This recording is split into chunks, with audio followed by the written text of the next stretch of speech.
Constitucionales, un programa auspiciado por la Asociación Argentina de Justicia Constitucional.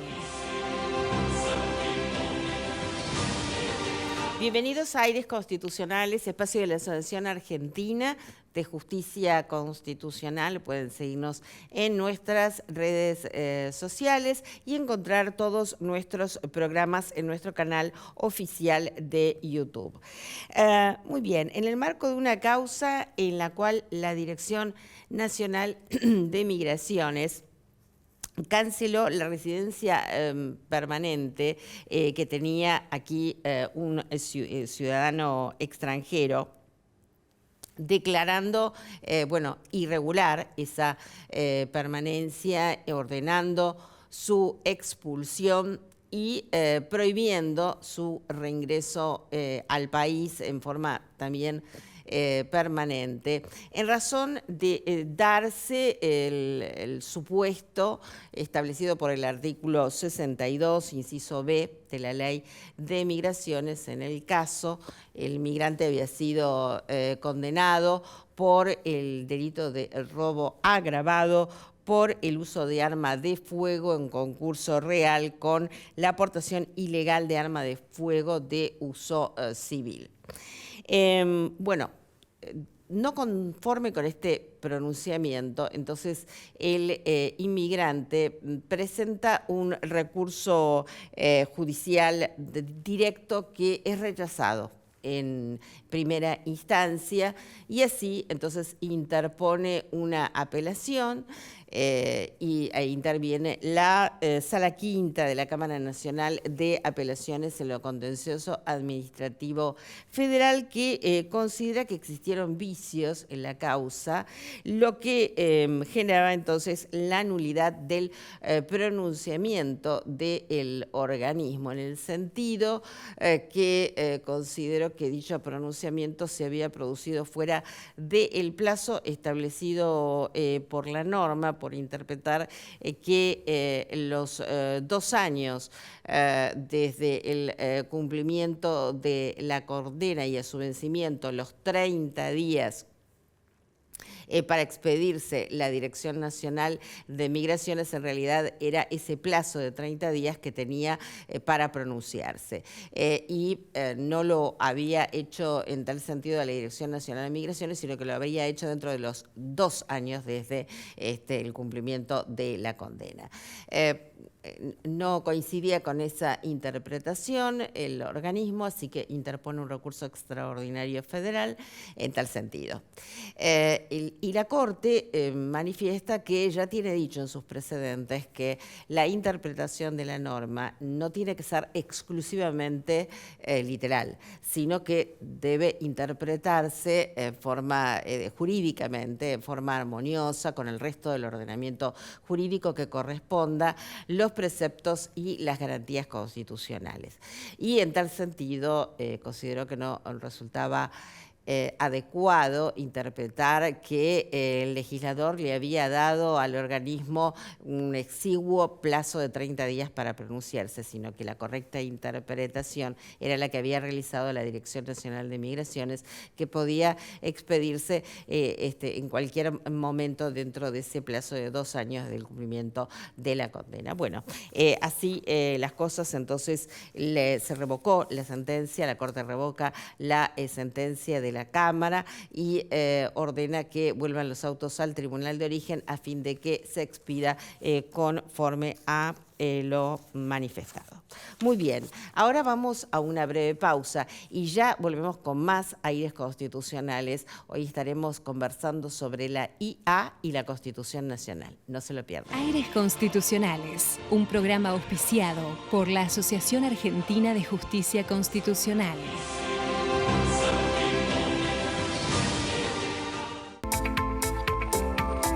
Alfa 2000 Soluciones Informáticas, empresa líder en software para comercio exterior, presenta la firma digital para firmar todo tipo de documentación de una forma práctica y segura. Software a medida para todo tipo de operaciones. Comuníquese al 4345-5150.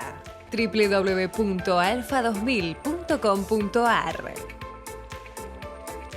En Vicente López la seguridad siempre fue una prioridad. Tenemos más de 2.000 cámaras funcionando y sumamos más patrullas en las calles. Porque cuando de seguridad se trata, no tenemos excusas. Trabajamos para mejorar ayer, hoy y siempre. Vivamos Vicente López.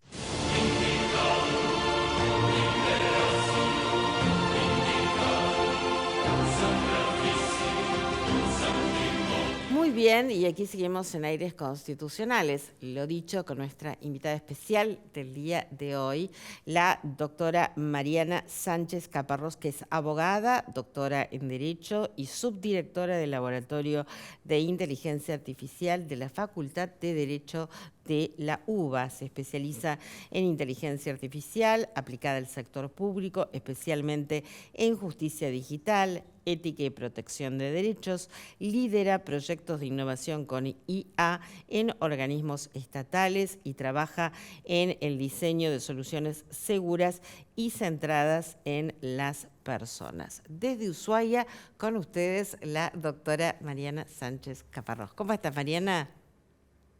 Bueno, muy buenas tardes, ¿cómo están? Tanto tiempo, nos habíamos visto ya, pero Sí. creo que fue el año pasado. Sí, en el año pasado y también cuando teníamos los programas de radio, de streaming, bueno, hicimos todo ya, Mariana, ya recorrimos todo. Hemos estado en todos, Hemos exactamente. estado todos, Sí, sí. exactamente. Bueno, muy bien. Tanto para hablar de la IA, pero vamos a ceñirnos a la cuestión de justicia y educación, pues estás altamente vinculada, digamos, a las dos áreas. Y me gustaría empezar por la justicia, ¿no? Por aquel antecedente Prometea, que aún está, ¿no?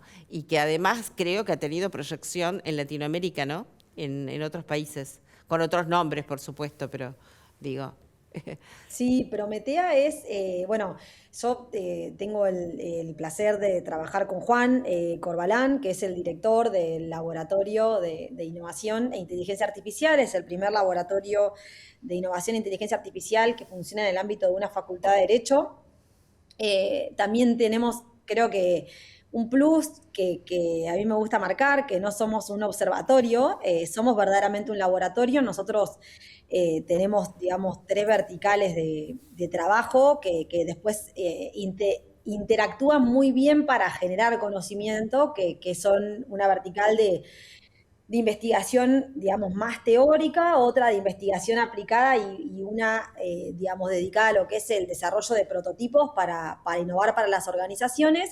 Y bueno, Juan, que es una persona muy visionaria, supo ser, digamos, el creador, junto con un equipo de técnicos, de Prometea, que fue la primera herramienta de inteligencia artificial que se utilizó en el ámbito judicial, puntualmente en un ministerio público, en este caso el Ministerio Público Fiscal de la Ciudad de Buenos Aires, que en ese momento, digamos, era digamos, de muy avanzada. Hoy ya podríamos decir que es tecnología relativamente vieja, no por eso no útil. De hecho, Prometea se sigue usando, y fue la primera herramienta dedicada, digamos, a colaborar con el funcionario en el ámbito de la justicia, ¿no?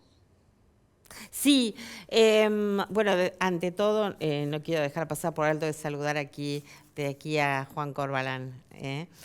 Un gran abrazo desde aquí.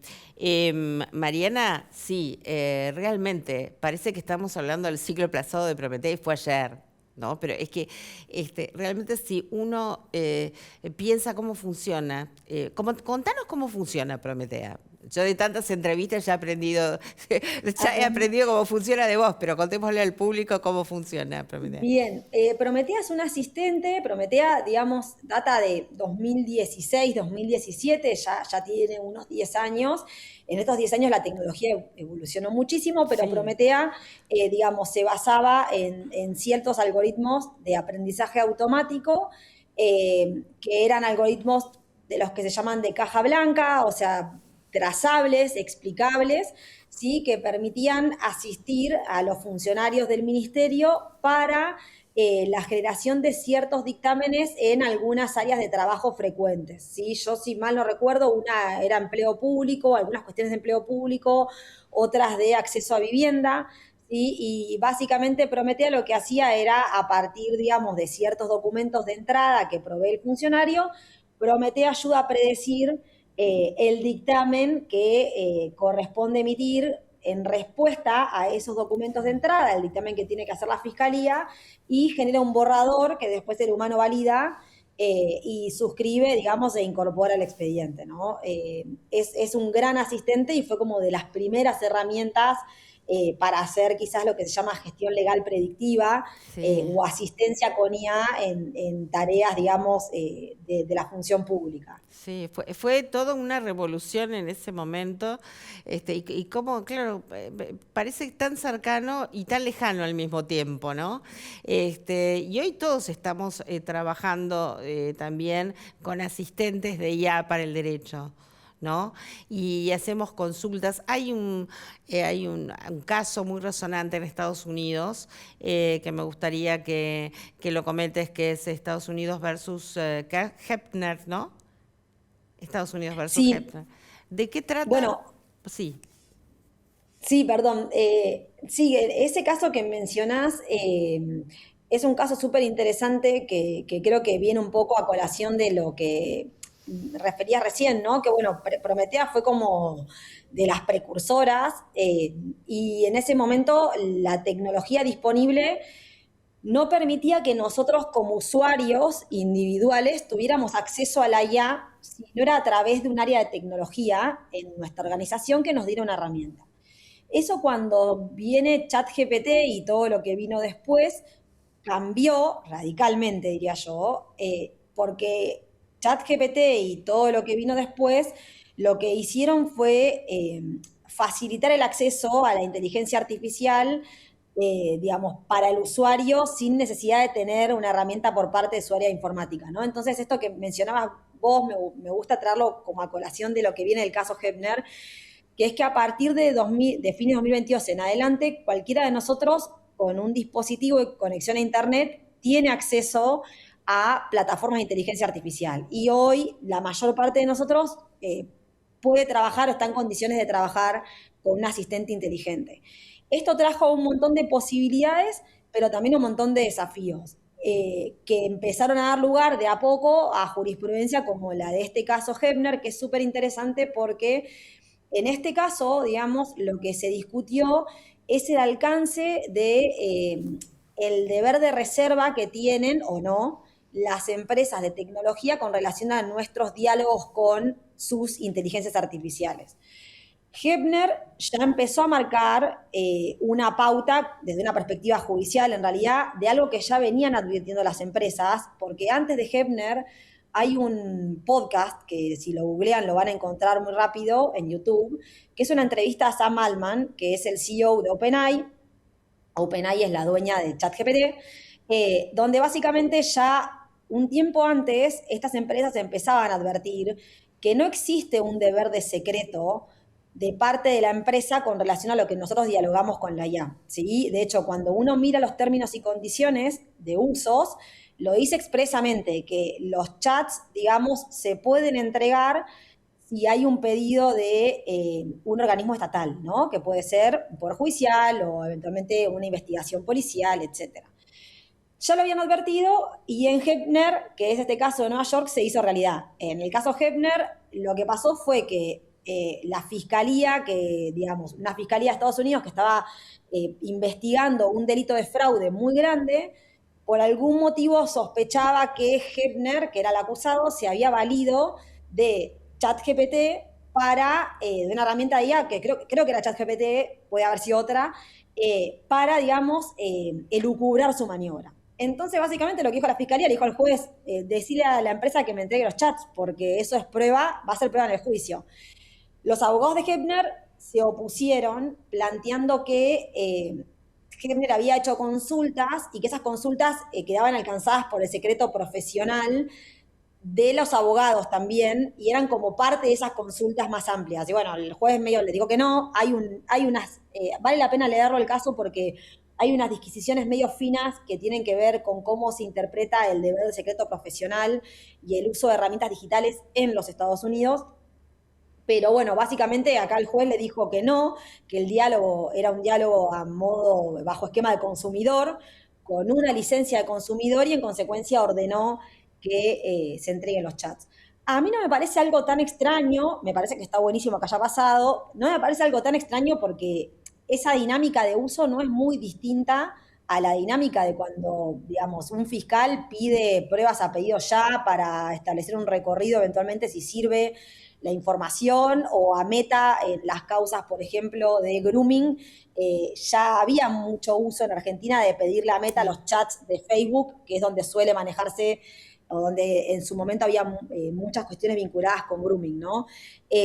Pero bueno, hizo bastante ruido y Claudia, yo te mencionaba, esto viene de la mano de que las empresas advierten que no hay el secreto profesional eventualmente que pudiera quedar resguardado cuando uno habla con un médico, cuando uno habla con un abogado o cuando uno como persona de a pie, digamos, habla con un psicólogo, no está resguardado ni siquiera en los términos y condiciones cuando usamos estas plataformas, ¿no? Así que hay que pensar ahí un poco qué es lo que se viene de cara eventualmente, que eso puede mañana ser usado como prueba en tu contra en un juicio, ¿no? Claro, digamos, y extendiéndonos un poco más, también saber la gente que, digamos, no estaría garantizada entonces la privacidad del diálogo que entabla no solo un abogado, cualquier persona con IA en una causa, ¿no? Porque esto no está Fundamentalmente, garantizado. A ver si entendí bien, exacto. Mariana, porque es un tema, digamos, que puede cambiar la vida de las personas en el sentido que cree que está bajo un paraguas de confidencialidad No.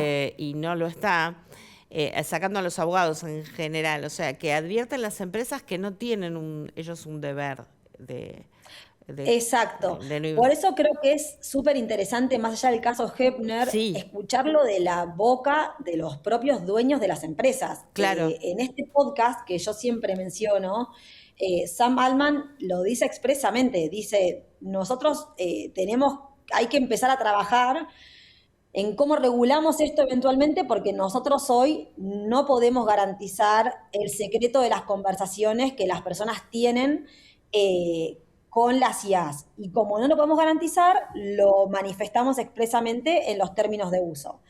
Sí, quizás hay algo ahí para diferenciar. Horacio Granero es un comentario a el fallo Hepner desde una perspectiva, digamos, del derecho argentino que vale la pena leer, que creo que está publicado en el Dial, donde Horacio, yo comparto, hacía una distinción, digamos, respecto a este secreto y un poco Horacio lo que concluye es, para la persona, digamos, para la persona de a pie, no hay secreto. O sea, una fiscalía podría pedir eso como sí. prueba y, digamos, y le va a pasar lo que le pasó a Hepner. En el caso de los abogados, podrías argumentar el uso de la herramienta y considerar que es una herramienta de trabajo, ergo está protegida por el secreto profesional, pero tendrías que prestar atención también a cómo juega el tipo de licenciamiento Sí. con el que vos estás utilizando la IA, ¿sí? Porque puede que si vos no estás usando un licenciamiento adecuado, no estés tan protegido. Si usas un licenciamiento adecuado, que sería tipo un licenciamiento de empresa, que estés más protegido. Entonces, como que también hay un gris ahí que hay que explorar, ¿no? Y la verdad que sí como abogados, ¿no? Porque hoy está incorporado al trabajo, digamos, la búsqueda por IA de todo lo que hace a la información que es necesaria a veces para emitir un dictamen, incluso de los estudios jurídicos, ¿no? Digamos, si no existe confidencialidad, entonces habría que volver al viejo esquema, ¿no? Digamos que íbamos a la biblioteca y tomábamos todos los datos y que ahí sí que nadie, suponemos que nadie nos ve, ¿no? No, Sí, o en realidad, claro, hay alternativas menos dolorosas, digamos, creo que hay esquemas de licenciamiento, las empresas dividen sus licenciamientos para usar las plataformas en dos grandes mundos. Nosotros hicimos un estudio en el laboratorio que creo que se puede profundizar aún más porque es un lugar muy complejo para estudiar porque las licencias no son claras muchas veces o están como, la información está como muy atomizada, digamos, en Internet. Pero básicamente cuando uno mira a grandes rasgos, cuando vos usas una plataforma de inteligencia artificial, uno tiene unas licencias que son de freemium, que son licencias de consumidor, que son, digamos, bajo las cuales estás amparado cuando usás la IA de manera gratuita o la usás digamos, como consumidor, pagando $20 por mes. Y después hay otro esquema de licenciamiento, que es el licenciamiento de empresa, que es un poco más costoso, no mucho más, pero te exige un mínimo de usuarios, porque supone que sos un equipo de trabajo, que tiene otras protecciones. Entonces ya uno ahí puede mirar y elegir bajo qué paraguas estar protegido, ¿no? Una licencia Enterprise va a proteger mejor que una licencia que está hecha de consumidor. Y después, por otro lado, que de a poco también hay algunos estudios jurídicos que están yendo hacia un ecosistema de inteligencia artificial local. O sea, Claro. hoy te pueden instalar un modelo de lenguaje, comprarás la GPU que precises para hacerlo funcionar bien y lo tenés en el estudio jurídico, ¿no? Y protegés los datos, protegés la confidencialidad y protegés tu know-how, porque la privacidad en la era del IA, que es algo que yo estoy invitando mucho a pensar, no se trata solamente de proteger los datos personales, se trata de proteger los datos personales, los propios y los del cliente, pero se trata también de proteger la privacidad, ¿sí? De proteger el secreto profesional y finalmente de proteger el conocimiento de la organización, ¿no? Creo que ahí hay un desafío como mucho más grande también de qué es lo que queremos proteger y en función de eso elegir qué herramienta vamos a utilizar, ¿no? Bajo qué licencia, modelo de lenguaje local, nube, etcétera, ¿no? Sí. Bien. Bueno, nos queda muy poco tiempo, así que yo no quisiera dejar fuera de este tema a la educación, que también nos incluye, Mariana, tanto. Y que hoy es una solución y también es una problemática para los docentes en el sentido de poder ayornarse, ¿no es cierto?, a cuál es la dinámica hoy en la educación.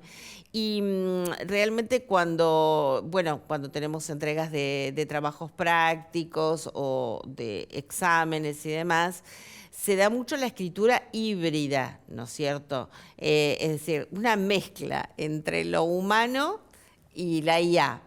¿Eso cómo lo ves vos? Bueno, el desafío docente creo que es enorme.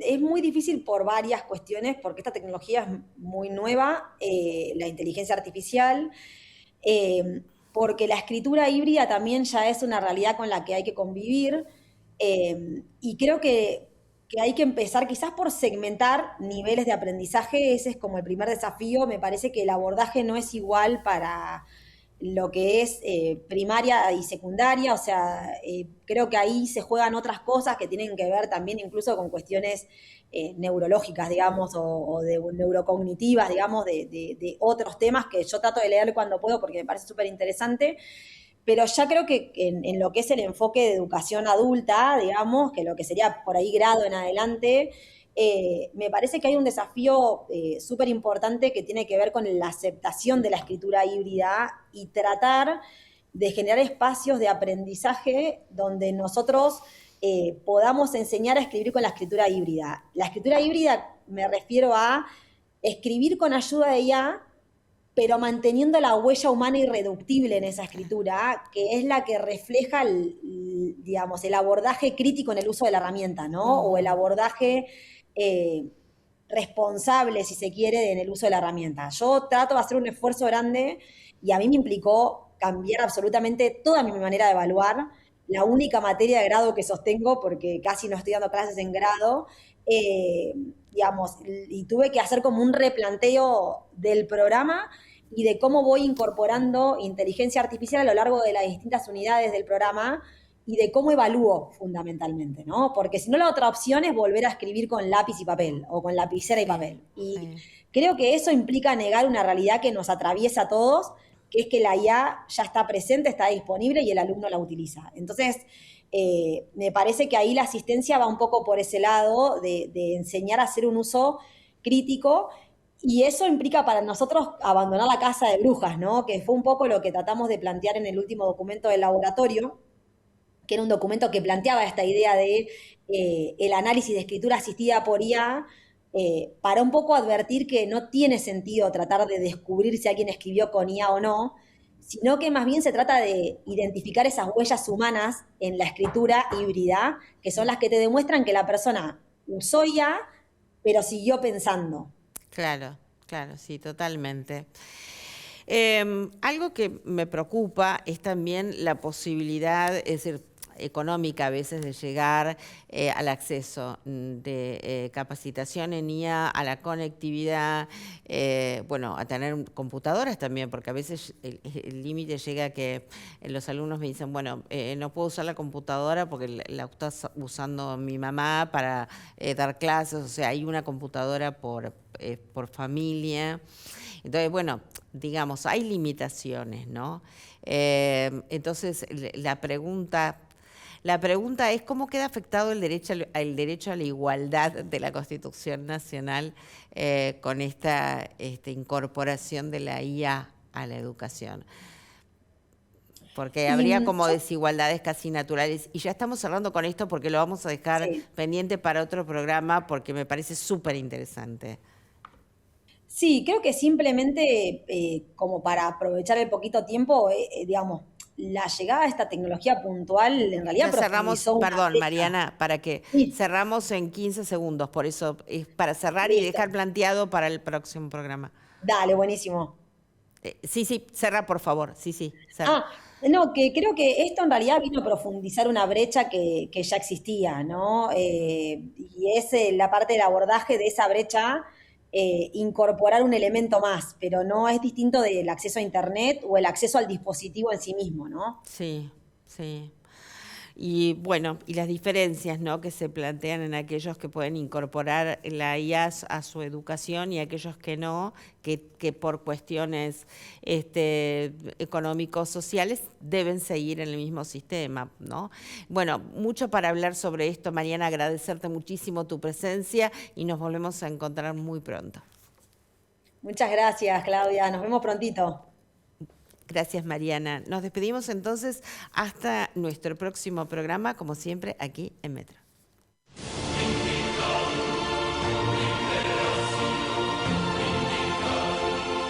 Sonreír.